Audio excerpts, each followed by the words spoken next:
I guess he does have a couple anti-hero qualities. He did steal his Deadpool costume from the set Yeah, and kept it. And they're like, whatever. yeah. He did kill off one of the other superhero characters that he played in another superhero movie that he made.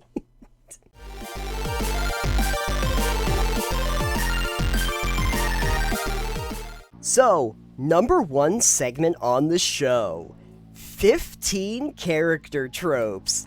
Classic character tropes. Alex, how many character tropes do you usually use when you're creating characters? All of them. Cool. My character is a gestalt of every trope I can find. Perfect. Just trope characters. So we found a list of 15 from StudioBinder.com. We thought we would go over them. And hey, who knows? You might notice that a character you've made for your role-playing game might resemble one of these. We'll find Or out. could be exactly one of these. It could be exactly one of these, maybe even with the same name. So, number 15, the Manic Pixie Dream Girl. Okay, so, to just kind of describe what that is, quirky, strange, impulsive, expressive, all things that you can say about Manic Pixie Dream Girls. They are a character trope that you usually see in low-budget romantic dramas, or just in real life. Who knows? They usually express themselves through physical characteristics, dyed hair, off-kilter outfits, specific props. Sometimes they'll have a ukulele. That is very classic. The dyed hair. Alex knows about that. Yeah, ukuleles make you interesting. I am a manic pixie dream. Not a dreamboat, not a girl, not a guy, just a dream. Just a dream. Your dream. You are the Sandman, but like in real life. No. The Anyways, comic book? No? Okay. I feel like your character Snowball could be a manic pixie dream unicorn. Yeah, you know what? I think so, because if you think about it, rainbow hair, has the rainbow hair. He's got the specific prop, which is the deerstalker hat, right? And so, yeah, and the off-kilter outfit, which is probably just him being a unicorn. Yeah. So, yeah, that is probably the most manic pixie dream character that we have. Yeah, yeah, so it's one of those, like, either punk characters that can be quirky or, they're just weird, I think is the big thing that's manic pixie dream, whatever, or manic pixie. I think the examples you were saying are like Ramona Flowers from Scott Pilgrim vs. the World, as an example. Yep. Zooey Deschanel's character, Summer from, like, 500 Days of Summer, is an example of that, too. Clementine in Eternal Sunshine, things of that nature. If once you've seen it, you can't unsee it. You'll find it everywhere. Is that like probably Tank Girl? Probably Tank Girl. Yeah. Riku from Final Fantasy X. Sure. Yeah, that's true. That's true. It's definitely the dyed hair is definitely a giveaway. That's me. Dyed hair. And it's usually short. Like, it's usually short dyed hair. Yeah. Yes. Yeah. 14. 14. This is a great one. Number 14. The Chosen One. Oh, and I love that the video they're using is terrible writing advice. Yes. Side note, if you enjoy sarcasm and also actually decent writing advice, terrible writing advice is a great YouTube channel. Absolutely. It is ridiculous. It is terrible because it's sarcastic. It is super sarcastic. Sounds also, great. love triangles need to be in everything. Yes. Yes. Anyways, please continue. Sure. I don't even know if I really have to explain Chosen One, but You do. Okay, fine. This is But you need to explain it by being Obi-Wan. Sorry. Okay. You were the chosen one, Anakin! You were supposed to save the Force, not destroy it. Save the Jedi Order. You were my brother, Anakin. And then you came back and you weren't that great. So one of the most contrived tropes of all time, a child of prophecy who is the only person capable of saving the world from impending doom. And of course, examples include Anakin Skywalker, Harry Potter, and Azor Ahai from Game of Thrones, which, yes, would be the, the Lord of Light or whatever that was supposed to come back and save everybody, and then kind of got dropped by the end of the entire series, so that worked out well. But like that, another example they use is the Lego Movie. Yeah. The chosen one character, it says the chosen one character trope can be subverted to expert effect. Yeah. Like it was in Blade Runner 2049 and the Lego Movie. Yes. The Lego Movie, I don't know if you've seen that. Oh, yes, I have. I've seen it a bunch of times. But yeah, Emmett was very much so useless for the first 3 quarters, and then it's like, oh, okay, no, you're actually really, really great. You just had to unlock your potential. Yeah, exactly, and become the master builder. Yeah, and then become the chosen one. Yeah. I don't think I've ever made a character in a game that was the chosen one, but playing like video game RPGs, oftentimes. Oh, all the time. You are a chosen one.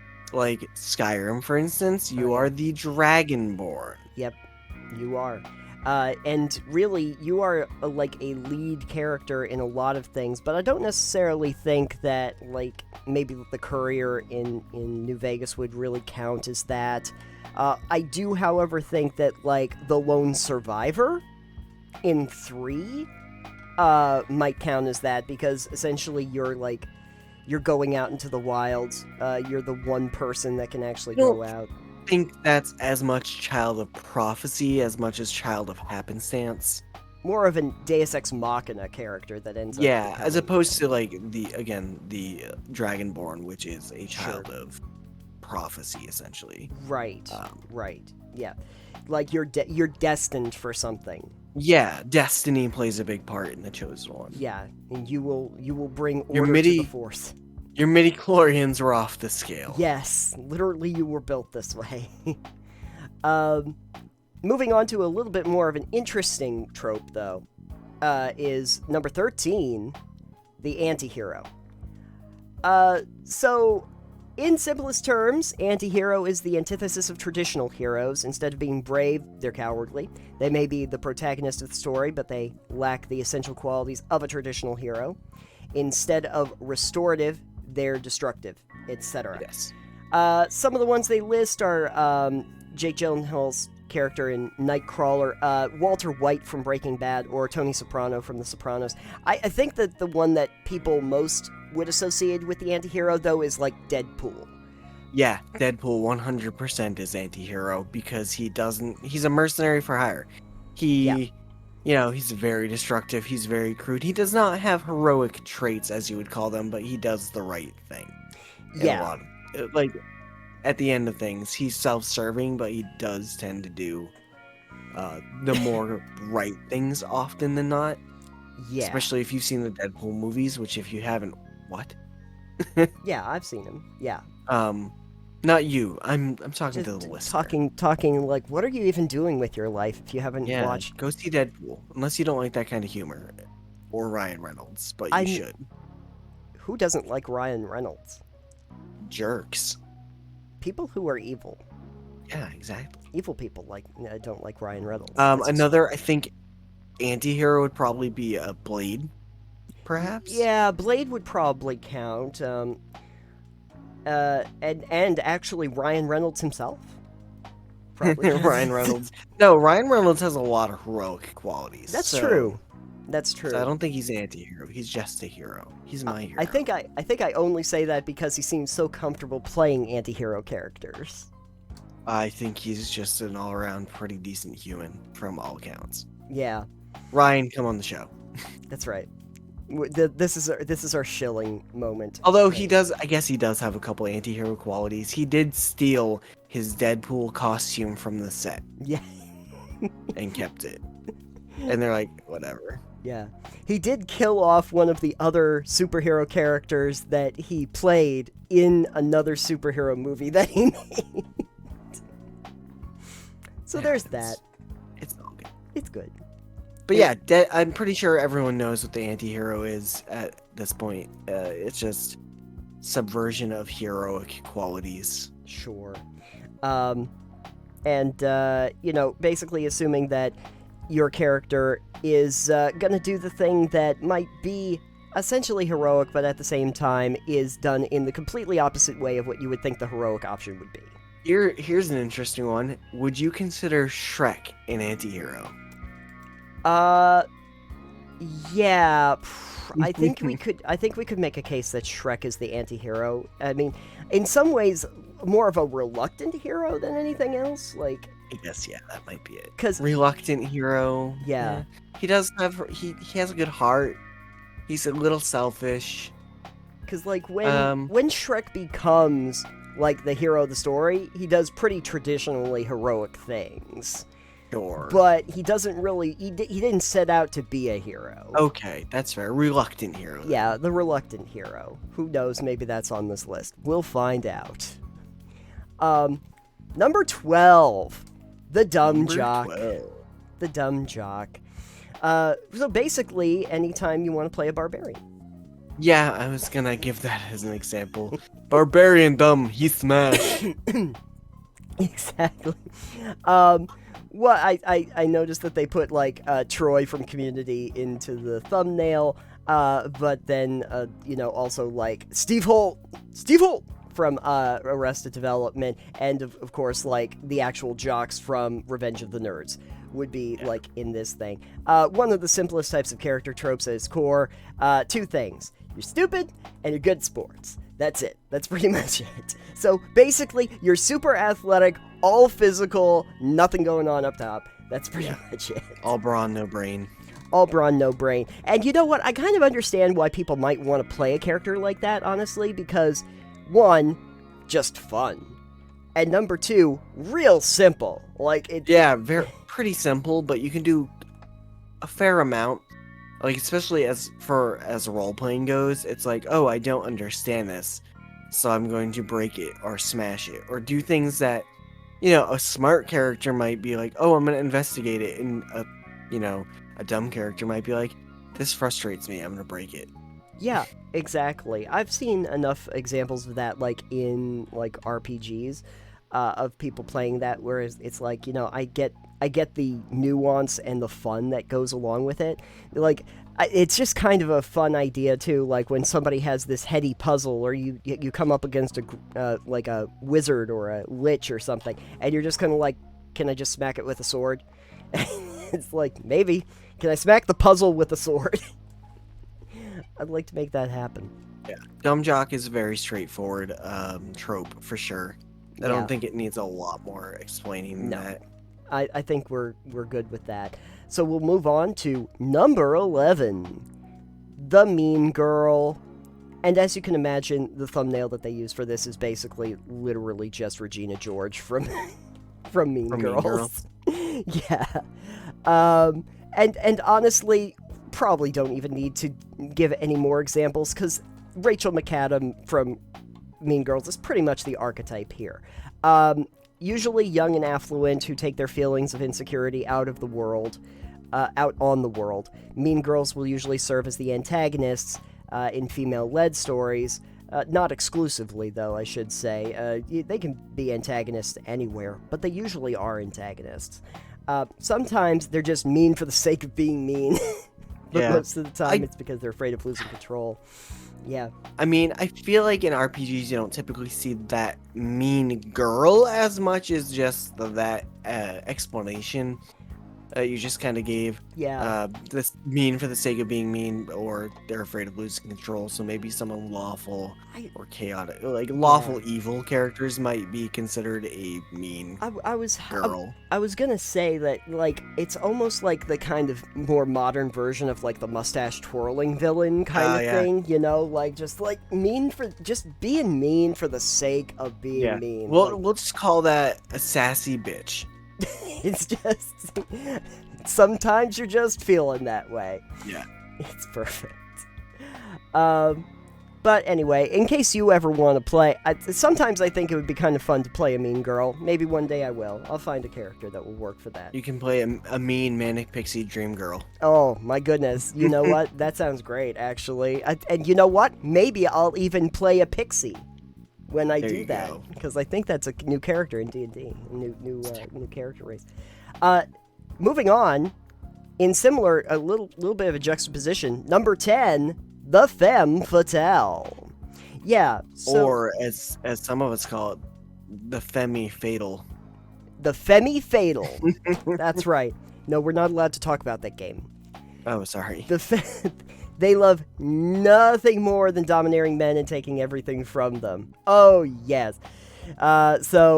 Seduction and confusion and trickery, all sorts of things. I feel like you actually see this a fair amount in RPGs, especially if you go with what tropes on bards are in D&D, for instance. Yes. And they're like, oh yes, the bard, they just seduce everyone. Yep. And it's like, I personally have never been in a game where that was the thing the bard focused on, and I hope to never, because if that's the one dimension the character would like to do, we have different ideas of what we'd like to get out of a game.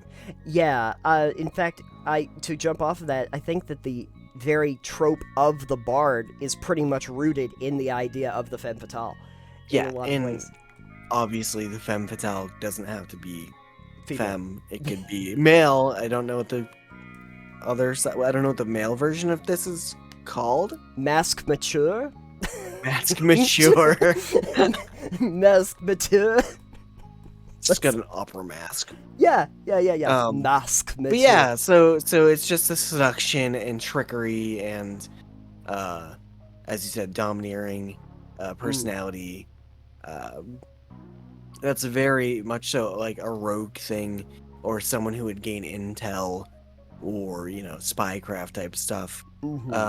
Again, bards troped in D&D are just that they want to sleep with everything. Yep.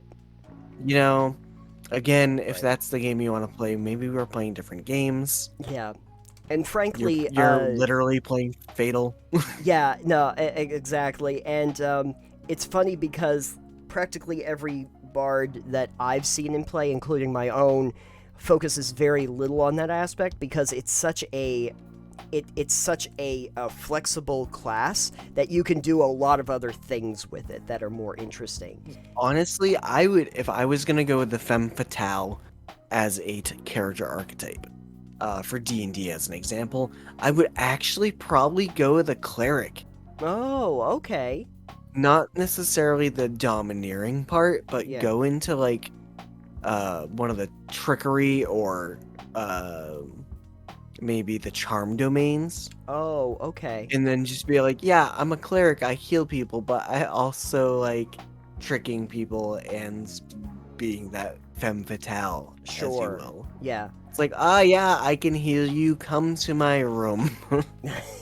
And now I've gotten information out of you. Right. My thought process was actually rogues and maybe like arcane tricksters or something like that. That would sure. Rogues definitely, especially if you're going down like the assassin route. Oh yeah, might be that type of character. That's true. Yeah, masterminds might work for that too, or thieves for archetypes. Hey, we're getting into double digits though. So, number 9. I mean single digits. Single digits. Number 9. The sidekick. Alright, I don't even know if we need to explain this. You do, because okay. That's what we're doing. It is the Robin to your Batman. It's the Samwise to your Frodo. Okay, that's what we're talking about. Sidekick, best friend, the wingman, a supporting character to the main character. And I don't really know how much you actually see this as a character that people try to play, because usually everybody wants to be the hero. Yeah, you have a spotlight on you, and the sidekicks don't always have that. But I don't know. I mean, I don't think it's necessarily a bad idea if you wanted to create a character that was essentially like just the LeFou to the Gaston, just like being the hype man in the corner. I think it'd be an interesting thing to go about doing that in a campaign, for instance, if you were to say, hey, I've got this NPC, a really strong character you guys are, like, part of the gang with. Yeah, Like, he's going around doing these things, but you've got to support him. That would be a really exactly. interesting turn on the head for a campaign and a way to use that trope. Sure. Um, it's like, can you guys step out of his shadow, though? Oh, yeah, yeah, yeah, yeah. Can you end up going from being Robin to being Nightwing? Right, being your own hero. Being Yeah. the hero you wish to see in the world. Be the You hero you wish to see. disagree. You disagree with Batman's mythology, so you become Nightwing. You become Nightwing. Exactly. Yeah, there's some possibility there. I just don't think people by nature want to create that as their character on the outset. But Right. you know what? In a game like RPGs, where it's supposed to be a little bit of an evolution over the course of time, it actually makes sense that you might start in that realm. Maybe you could have an NPC that was essentially the hero, and then your party are the sidekicks, Yeah. and then the hero dies. And then what are you supposed to do? You're just all the sidekicks just hanging out. Number 8, Number 8. the Wise Elder. All right, so a subtype of the mentor trope, or a character who serves as to teach the protagonist important lessons. So, for instance, Mr. Miyagi from The Karate Kid. They say Aemon Targaryen from Game of Thrones, but yeah, it's Obi-Wan, it's Yoda. I like that you skipped the most important character on that list, though, which is Uncle Iroh from Avatar: The Last Airbender. Because I didn't know who that was. Wow. Iroh is the best character in Avatar. Mm-hmm. You're getting a dissatisfied look from across the room Cool. from our brand director. Right.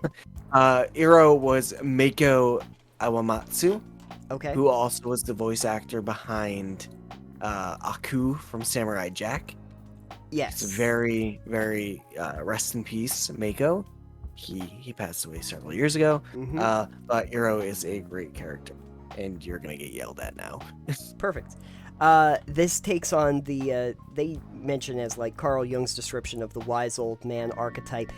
Wise old man, too, or just the old man, is one of those archetypes that you see in like Commedia dell'arte, which it also has like a bunch of very static tropes that they use to create comedies as well. Oh, I was apparently getting a dissatisfied look for mispronouncing his name. I assume it's Iroh. Iroh? Fuck. Edit the whole thing. Sorry, I didn't watch enough Avatar to remember that. We're going live. You gotta own it. You gotta own it now. Sorry. It's the way it is. Alright. Okay, this is a classic that has kind of fallen out of favor in a lot of ways. And for good reason.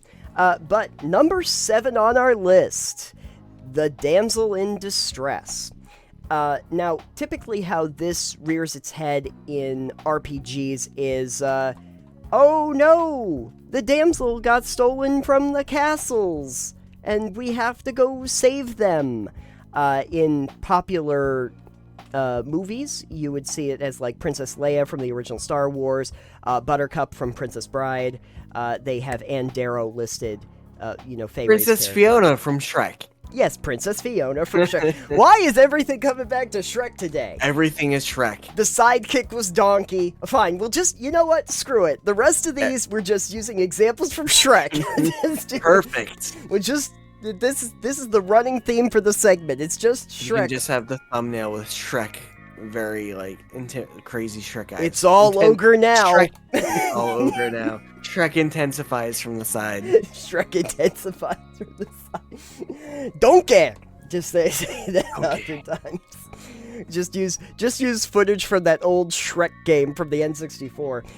Anyway, yeah, so basically I go on an epic quest because I have to save the damsel in distress, and I don't really know if it's even, like, we've turned that on its head a lot as just, like, anybody who seems to be helpless that you need to go and help and save for reasons that might be varied, but yeah, usually young and beautiful and rich and being held hostage by an antagonist force.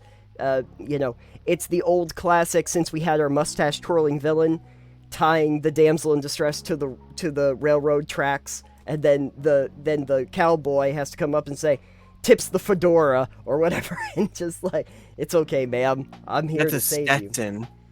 Yes. on a cowboy. Mind you, tipping the fedora is something you would get in Jason Anarchy's game, The Neckbeard. Yes, exactly. It's it's tipping the fedora, a whole other trope in itself. Yes. Yes. I think, though, that the reason why you don't see it so much is it's gotten kind of cliche, and it also seems really lazy as far as a writing device, that the characters all have to go to just save somebody who is trapped now. Oh no.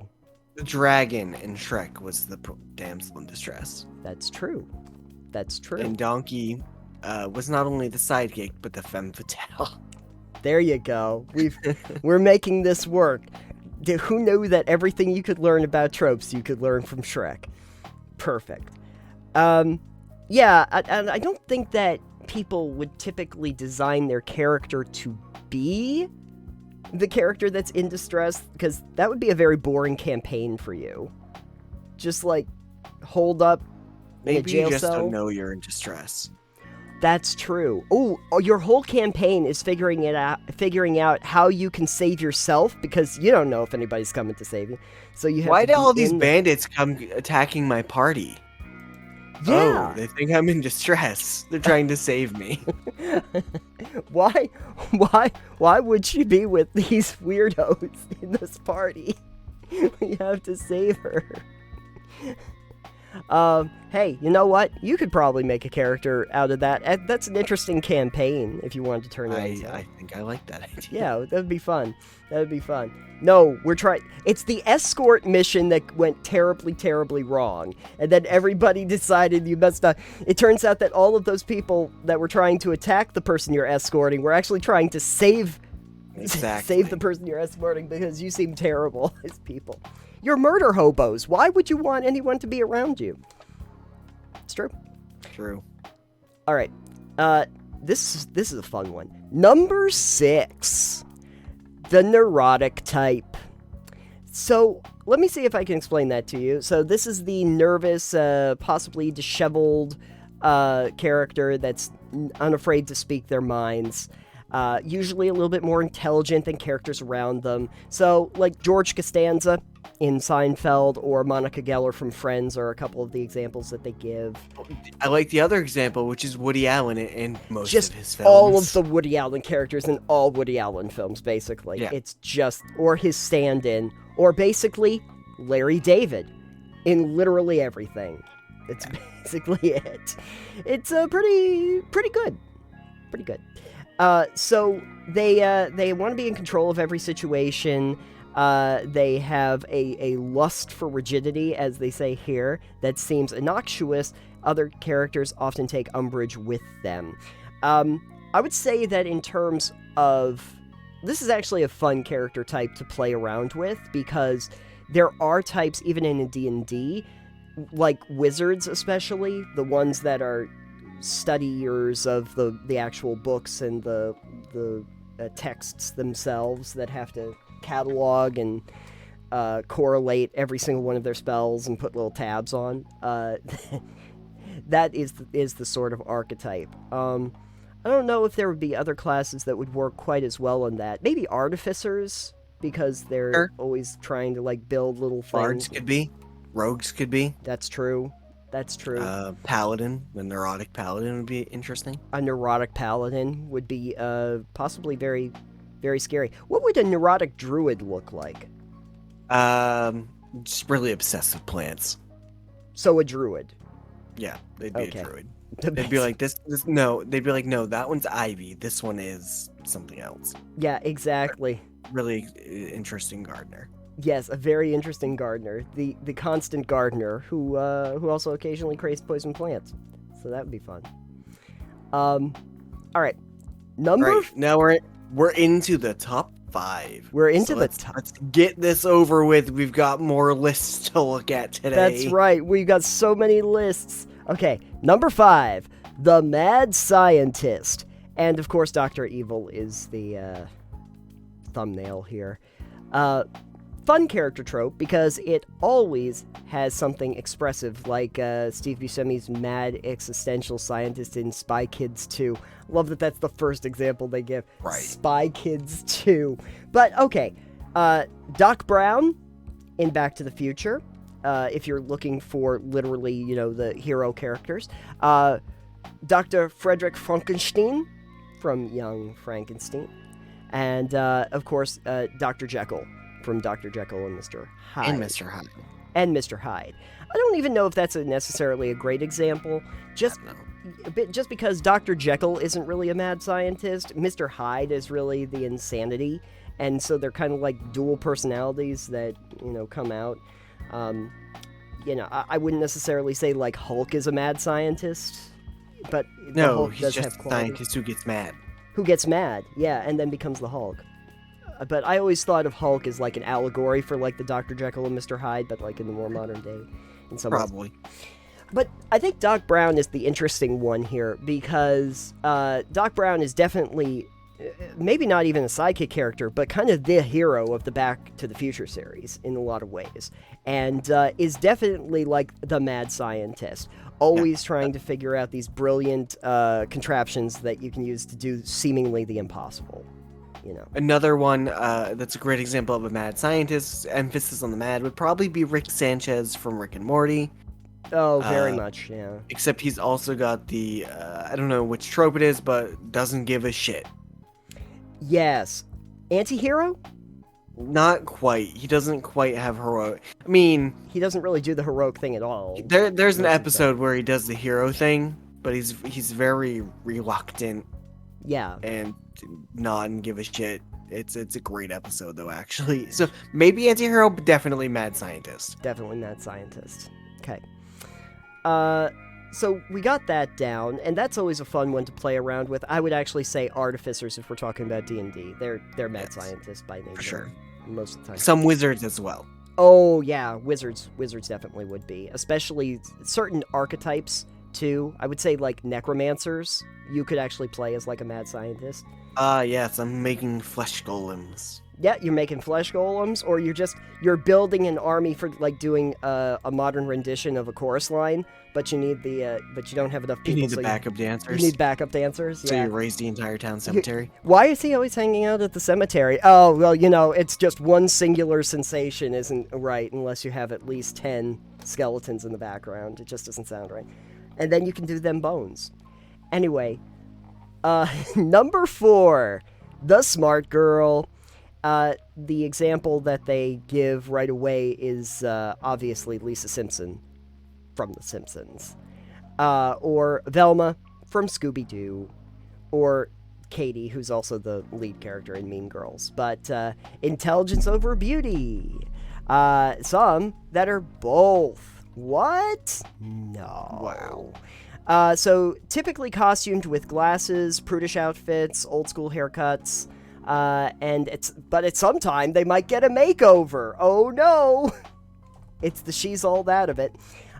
In the end, most smart girl tropes return to their original self when they discover that the other side wasn't as great as they thought it would be. Right. So, again, in similar fashion to like neurotic types or mad scientists, I think that this is another aspect that you would want to play up, especially with something like spellcasters or inventors in RPGs. I don't know how much fun it is to play that character. Who knows? Could I just be a cat? I'd like to be a smart cat.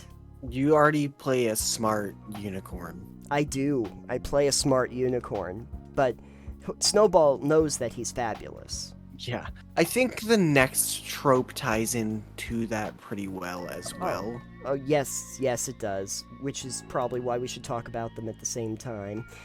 Which is number 3, the geek or nerd or I don't know, or dork. Maybe we could just put dork in there too. Whatever term you want to use. But okay, Napoleon Dynamite, Steve Urkel. I don't know that I would call Napoleon Dynamite a geek or a nerd. as No. much as socially awkward. Socially awkward. Yeah, that's true. Sheldon Cooper might be considered a geek from Big Bang Theory. Oh yes, I see. We have geeks tend to wear strange outfits to stand out. They're usually shorter and ganglier. I think Steve Urkel's probably the best example that I can see right away. Thank you for that. Always love Urkelbot. Never gonna forget. Common misconception about geeks and nerds is that they're always smart. Classically, geeks were clueless about things that would help them get ahead. Nowadays, geek trope characters are often rewarded with success simply for being geeks. The geek or nerd is a character trope that's pulled a complete 180 from inception to today. I don't know if that's exactly true. Not entirely certain on it. Yeah, I don't know if it's in a complete 180. I think that it's usually used as for comic effect more than anything else. Yeah. But I would say that a lot of things that are in nerd culture, as we used to think of it, have become a lot more mainstream, and that might be the reason why we're looking at it in that example. Yeah, no, the socially awkward character that gets really, really interested in specific things, or like... I like coins. You like coins? I like coins. You're a philatelist? Is that what that's called? Pretty sure. I would know. I don't really care about coins. Oh, Yeah, I feel like that's probably, like, in RPGs, like, tabletop, at least, not one most of us would necessarily go with if we're playing them, because we're probably already considered geeks or nerds. It's true. So it's not really a type you'd... I mean, it'd be easy, probably, but, like, it's probably not the character type we're gonna go with. No. I do like that they gave the example of, like, Jerry Lewis in The Nutty Professor, because I kind of would like to play a character that's like that. That's just like Jerry Lewis from classic Nutty Professor. Wouldn't that be fun? Just styled all the same way and everything. But yeah, I think if anything, the smart girl, i.e. the geek nerd class, probably, like, for me, Dr. McFly. Well, no, Dr. McFly was a mad invention, was a mad scientist. So, technically a weird scientist, but he was pretty mad. Yeah, I've never built a character specifically like this, nor would I have a thought process to do so. But who knows? It could be fun. I think I would want to style that character, though, as, like, a person out of time. Like, if they were from the 80s and it was, like, a Shadowrun game in the modern day or something. Oh, there you go. Yeah, but they still wear the 80s clothing and everything and roll around on roller skates. There you go. That'd be fun. Alright. Number 2.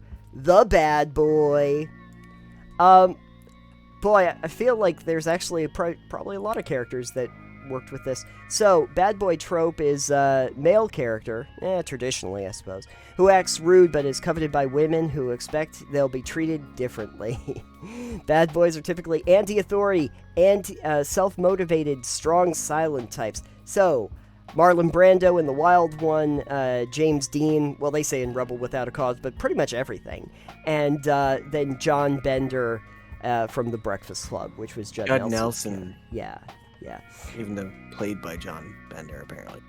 No, Judd Nelson, the actor who played John Bender. Oh, thanks. Whatever. Thanks for playing the game. Thanks. I don't care.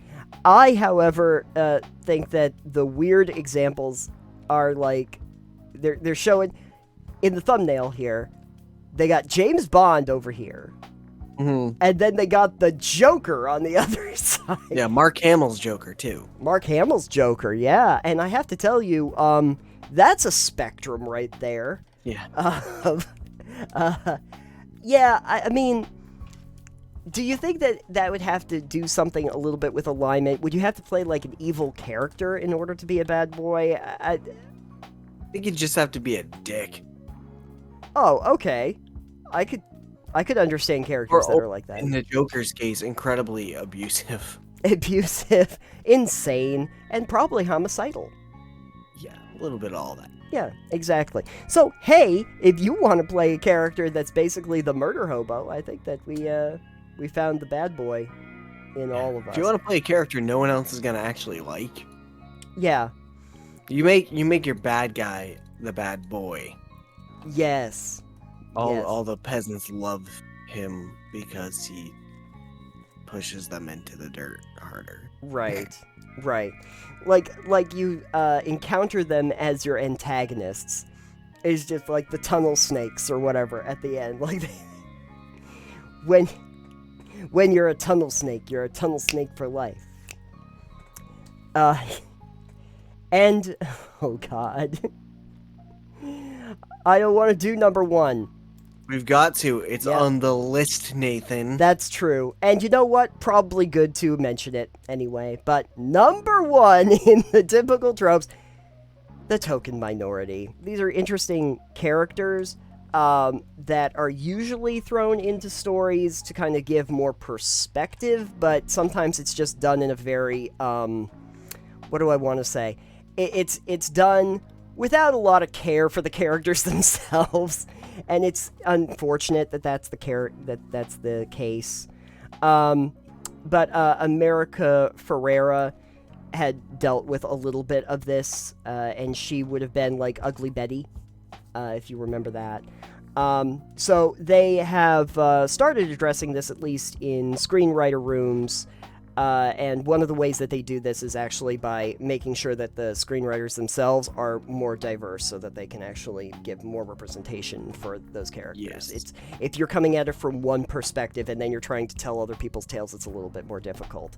Yeah, I feel this in like role-playing games specifically might be a little harder to pull off. It's true. Depending on the game, depending on your players, and depending on the characters you have. Maybe you have like a dragonborn in a group of just humans. Right. Not quite the same thing. I guess you could say it's similar, but the main thing here is that it says that the token minority character is usually has very little characterization. Yeah. And in role-playing games, it's all about characterization. So it's not someone you'd really play. I don't think it might be. It might be the NPC that you build, or you're playing that specifically to like build this character who is the token minority character to have just very little characterization, and maybe it's a journey to like become like actualized in a way that I guess narratively important. Narratively important, yeah. Sure. If you have ideas about that or any of these tropes, if you like any of them, that's true, or you hate some of them, or if you've used one really well, or there's one that you think should be on that list, leave comments on their article or something. No, let us know in the comments or in the Discord. In the Discord, in the comments, all of those things. And I'm just calling it right now. In terms of Shrek, I think the token minority was the gingerbread man. I don't know why. Because he's ginger. That's true, the gingers! Eric Cartman once told me that gingers have no soul, so... Nope. No, you lost me at mentioning... The gingerbread man? South Park.